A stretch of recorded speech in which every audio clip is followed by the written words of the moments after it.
আসসালামু আলাইকুম। প্রতিদিনের মতো আজকেও আরেকটি রেসিপি নিয়ে চলে আসলাম। আজকে ভীষণ মজার পিজা ব্রেড তৈরি করে দেখাবো। এটা ছোট বড় সবাই ভীষণ পছন্দ করবে। এর স্বাদ রেস্টুরেন্ট থেকে কোনো অংশেই কম হবে না। চাইলে একবার এইভাবে করে ভিন্ন স্টাইলে পিজা ব্রেডটি তৈরি করে দেখতে পারেন। তৈরি করার জন্য আমি প্রথমে একটি বলে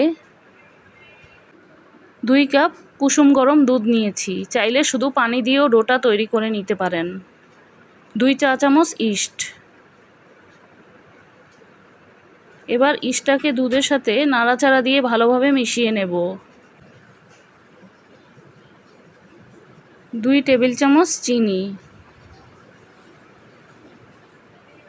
আধা চা চামচ লবণ। আমি এখানে 4 কাপ ময়দা নিয়েছি। চাইলে আটা দিয়েও তৈরি করে নিতে পারেন। এবার সবগুলো উপকরণ ভালোভাবে মিশিয়ে নেব। মিশিয়ে একটা ডো তৈরি করে নেব। 2 টেবিল চামচ তেল দিয়ে দেব। এবার সফট একটা ডো তৈরি করে নিতে হবে।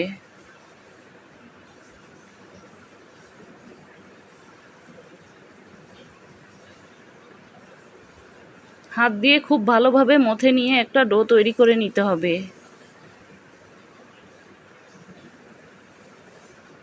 ডোটা তৈরি করে নেওয়া হয়ে গেলে হাতে কিছুটা তেল নিয়ে উপরে মাখিয়ে দেব ডোটার গায়ে।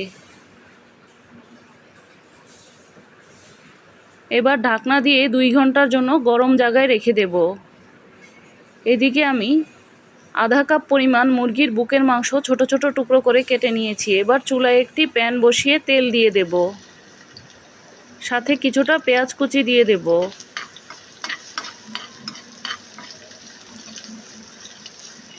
পেঁয়াজটাকে তেলের সাথে একটু ভেজে নেব।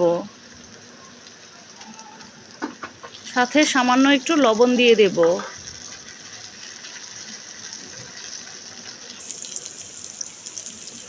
আধা চা চামচ রসুন বাটা, আধা চা চামচ আদা বাটা,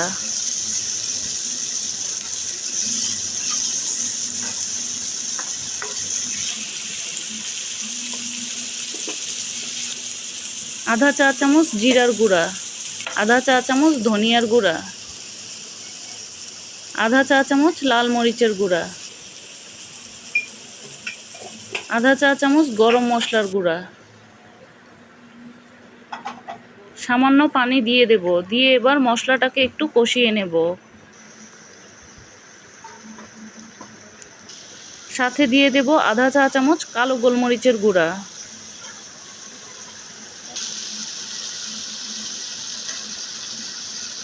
মশলাটা কষানো হয়ে গেলে টুকরো করে রাখা মাংসগুলোকে দিয়ে দেব। দিয়ে মশলার সাথে একটু ভেজে নেব।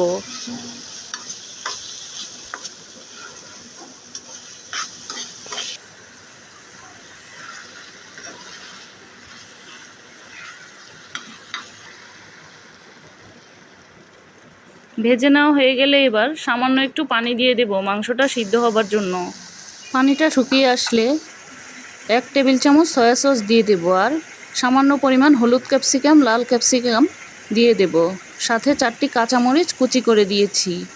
আর সামান্য পরিমাণ অরিগানোটা দেওয়ার কারণে ফ্লেভারটা খুবই ভালো আসবে। এবার কিছুক্ষণ রান্না করে নিলেই এই পুরটা তৈরি। পুরটাকে এখন একটি বাটিতে ঢেলে ঠান্ডা করে নেব। এদিকে 2 ঘন্টা পর এটা ফুলে ডাবল হয়ে গিয়েছে। চাইলে আরও বেশি সময়ও রাখতে পারেন। এবার কিছুক্ষণ হাত দিয়ে মথে নেব যাতে ভিতরের বাতাসটা বের হয়ে যায়। একটু সময় নিয়ে 3-4 মিনিটের মতো মথে নিয়েছি।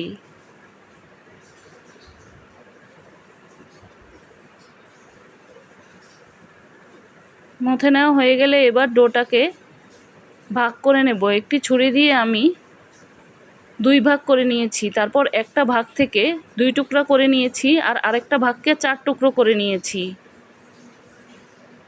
আমি এখানে একটি ছোট পিজা ও একটি বড় পিজা তৈরি করব। এজন্য একটি ভাগকে 2 টুকরো করেছি, আরেকটি ভাগকে 4 টুকরো করেছি।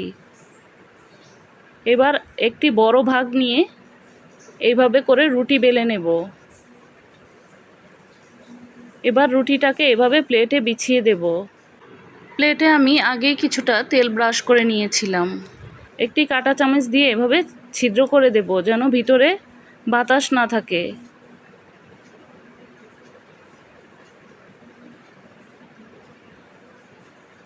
এবার কিছুটা টমেটোর সস দিয়ে দেব, চাইলে এখানে পিৎজা সসও দিতে পারেন।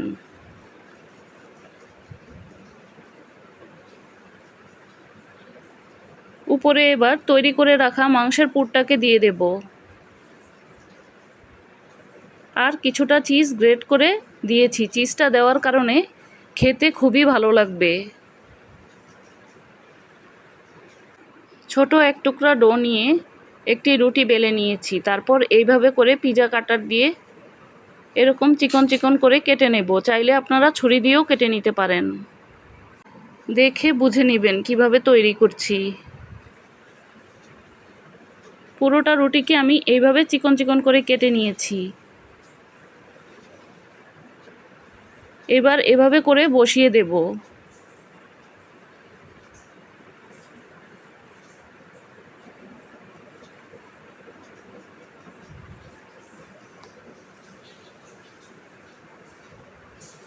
এক পাশ দেওয়া হয়ে গেলে অপর পাশও ঠিক এভাবে করে পাটির মতো বুনে নেব।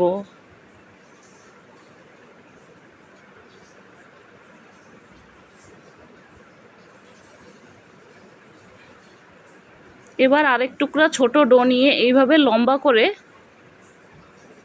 দড়ির মতো বানিয়ে নেব।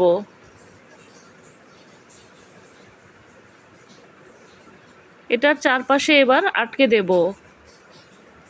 সব কিছু আসলে মুখ দিয়ে বলা সম্ভব না, দেখে অনেক কিছু বুঝে নেবেন।